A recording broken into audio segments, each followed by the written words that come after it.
Haipas tambah amunisi baru, gaet Hanacha Soksot rival Megawati Hangestri. Haipas resmi mendatangkan amunisi asing baru untuk mengisi kuota pemain Asia jelang dimulainya putaran ketiga Liga Voli Korea Putri 2024-2025. Klub ini kembali merekrut Hanacha Soksot, outside hitter andalan timnas voli putri Thailand, yang sekaligus menjadi rival Megawati Hangestri dalam kompetisi internasional. Hanacha Soksot sebelumnya sudah memperkuat Haipas pada musim lalu.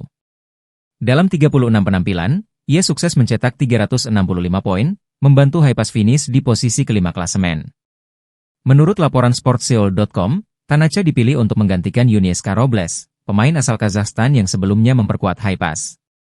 Keputusan ini diambil setelah mempertimbangkan kebutuhan tim untuk memiliki pemain yang dapat beradaptasi cepat di tengah jalannya musim reguler. Mengingat saat ini, Haipas tercecer di papan bawah klasemen dengan hanya meraih 2 kemenangan dari 11 laga. Haipas menempati peringkat ke-6 dengan 8 poin. Dalam comeback-nya ke Liga Voli Korea, Hanacha Soksot berpeluang langsung menjadi starter melawan tim Megawati.